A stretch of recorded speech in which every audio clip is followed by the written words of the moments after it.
Hello, this is Chris Wilson with the S3 program. In the last video, we addressed the two main issues that are facing school security today. We also identified two solutions that will tackle those issues. And in this video, we are going to take one of those main issues. In the next video, we'll tackle the next issue. First, we're going to start with helping the students increase their self-image, their self-esteem, have them become better individuals, better morals, integrity, values. We feel that is a key component on changing the culture within our students and within the school and the community. So let's get started here. Once you understand this, the funding takes care of itself 100%. But we'll get that in the next video, like I said. What we did as a company is we have developed a curriculum, and now it's more than a 48-month curriculum where we help individuals from age 13 and on become better individuals, increase their self-esteem, their confidence, everything that goes into self-improvement, their attitude, writing goals, being able to find their passion, all these things. You might say, well, what does all this have to do with school security? Well, when you're talking about self-improvement and making someone a much mentally stronger individual, there's a lot of different key components to that. And that's what this curriculum addresses, which the formal education just doesn't address. We can all agree there. The formal education, wouldn't you agree, teaches kids the great academics of science and math and English, but does that actually translate into success? Why is it that so many individuals with college degrees can't even find a job right now? I mean, wouldn't you be guaranteed instant success if you have an education?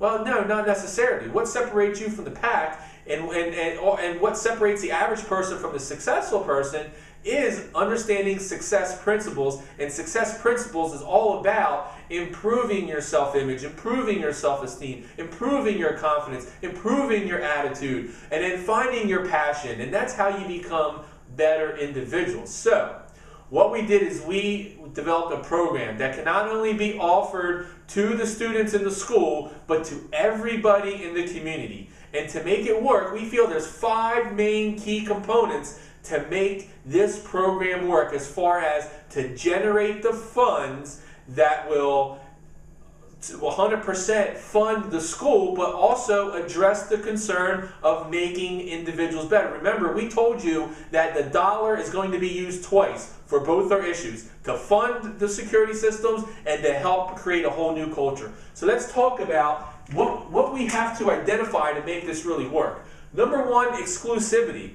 With our curriculum, it can only be offered by one organization or one group within a community. And that exclusivity allows you not to fight, not to battle with other groups. If you've ever done any type of fundraiser, and if you've ever been a part of it, how demoralizing is it to go ahead and put together this program to generate funds and come to find out that someone else across town is running the same fundraiser to generate the same funds, but for their organization, or they recently just did it. And then when you go to the customer, say, look, this is what we're doing. They've got the emotional tie. This is what our group wants to accomplish. They have the relationship. Will you buy my cookies? Well, I still have 3 boxes over here. As much as they emotionally want to help you, the dollar only goes so far in today's society. So there's no exclusivity.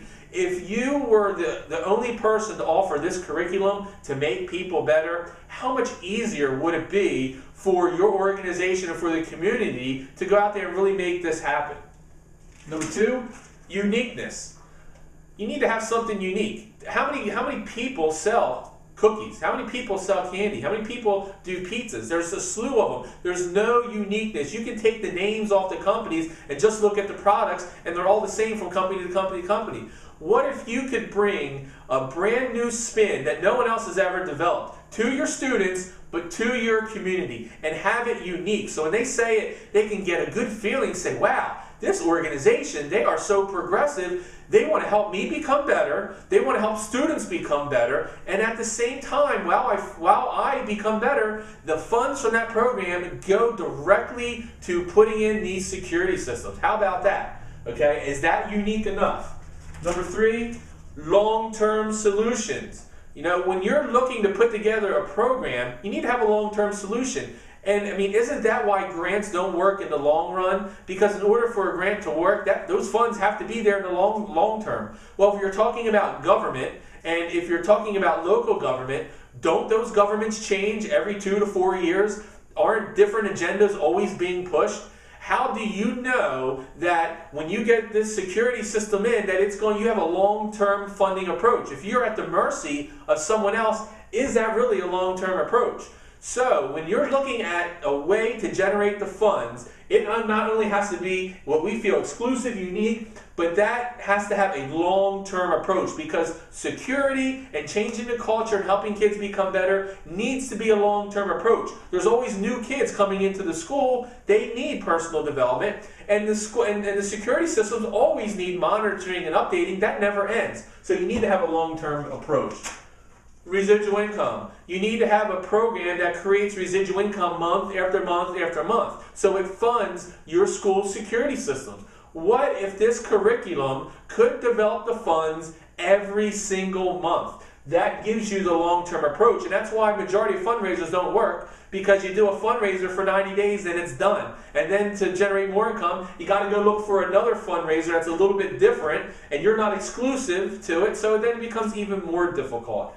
And then finally, and this is where we're at, is the emotional draw. I remember laying in my bed after Newtown, Connecticut, the emotions that were not only running through me, but also with my kids. You know, they're being exposed to this in school, of what's happening, and the schools are trying to be proactive, and they just don't understand. I mean, I have my 2 kids are in elementary school, so imagine trying to, with all the emotions there, and then I have other parents that have children that are in high schools, and all the emotions going on there. They don't know what's going on, and they really know, the school, and they know the children, of how, the poor self-image. They can tell you firsthand about how that is just, like a virus within these schools. They're looking for something to grasp onto. They're not looking to grasp onto mathematics and science and English.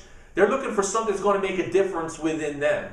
So the emotional draw to this curriculum, not only within your students, but within your parents, within your community, when you put this out there, and I'm telling you, it's going to be very simple to get this out in the newspapers, to local news affiliate organizations on television. When your community starts getting exposed for what you're doing, the emotions behind it, and the feel-good behind it is what's going to make this program last long-term, not short-term. Because we're truly making a difference. We're addressing 2 things. We're addressing helping kids become better through a curriculum, and then the funds from that curriculum fund the security programs 100%. And think about this, when the security programs are funded and they're all installed, and now you're just taking care of the monitoring, the rest of the money can be used for programs for the kids, and teach the kids how to give back to the community that gave to them to make this a possibility, to make this come into fruition. This is what we're excited about. We're not going to go into the curriculum in a program right now. The next video, we will talk about the program we put together, how it works, and you're going to be totally impressed at how everybody in your community can take advantage of this program. So I want to thank you for taking time out of your busy schedule. My name is Chris Wilson with S3. Have a great day.